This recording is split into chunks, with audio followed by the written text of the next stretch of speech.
Stop praying to the Demiurge. Connect to the monad. What if everything you've been taught about God isn't the whole story? What if the being demanding worship, obedience, fear, and sacrifice isn't the infinite source at all? What if there is something beyond religion, beyond the creator of the material world? Today, we're exploring one of the oldest and most controversial ideas preserved in the Gnostic traditions. The message is simple. Stop praying to the Demiurge. Connect to the monad. This isn't about hatred or rebellion. It's about awakening. According to many Gnostic texts, there exists an indescribable source beyond all creation called the monad. The monad isn't a ruler sitting on a throne. The monad doesn't demand worship. It doesn't punish. It doesn't become angry. The monad simply is. Pure consciousness, infinite light, perfect goodness, beyond all words and all forms. Every divine spark originates from this infinite source. According to Gnostic teachings, one of the divine emanations, Sophia, acted independently, and from that event came a lesser being, the Demiurge. Ignorant of the higher reality, the Demiurge believed himself to be the only God. He declared, "I am God, and there is no other." To Gnostics, that statement reveals ignorance rather than ultimate authority. The Demiurge fashions the material universe, a world of limitation, separation, birth, aging, and death. Look around. War, disease, greed, conflict. A world where nearly everything survives at the expense of something else. Would perfect love design suffering as the foundation of existence? The Gnostic answer is no. The material realm is not our true home. It is a temporary realm where souls have forgotten their origin. If the Demiurge governs the material system, then prayers centered only on wealth, power, success, or earthly rewards keep consciousness attached to that lower realm. The Demiurge represents attachment, fear, control, ego. Meanwhile, the monad calls us inward, not through fear, not through commands, but through remembrance. The divine spark already exists within you. Many Gnostics believed that Jesus came not to establish another religion, but to awaken humanity to this forgotten truth. He pointed people toward the light within.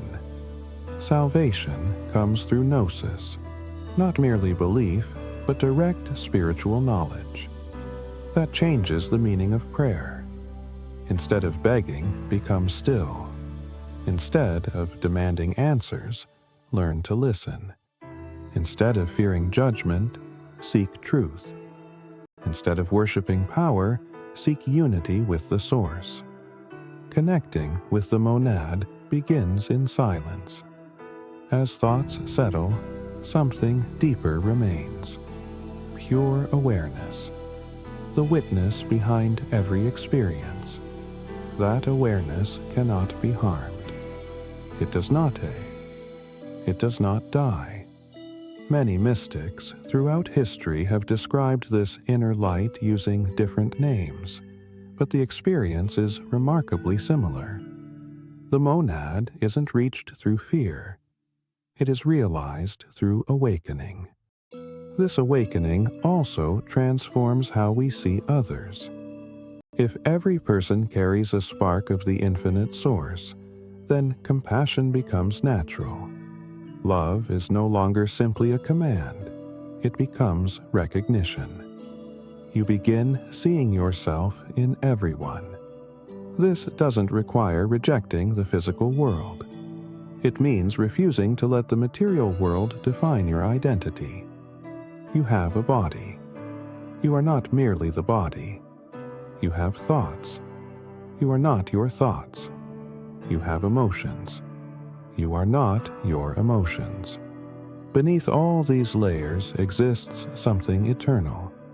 That is the divine spark. That is what longs to return to the monad. Imagine trying to see the sun reflected in muddy water. The harder you stare, the more distorted the reflection becomes. But when the water becomes still, the light appears naturally. That is gnosis, not discovering something new, remembering what has always been within. Perhaps the deepest question isn't, will God accept me? Perhaps it is, well, will I awaken to the source that has always been present? Fear demands obedience. Love invites awakening. Control creates separation. The monad reminds us that our true nature has never been separate from the infinite. Whether you interpret these teachings literally or symbolically, their challenge remains powerful. Do not mistake power for truth. Do not confuse authority with wisdom. Seek direct knowledge. Seek compassion. Seek the light beyond appearances. If there truly is an infinite source beyond all names, then perhaps the highest prayer is not spoken with words. Perhaps it is silence, awareness, presence, and remembering who you truly are, not merely a body, not a prisoner of this temporary world, but an eternal spark of the infinite monad. Thank you for listening.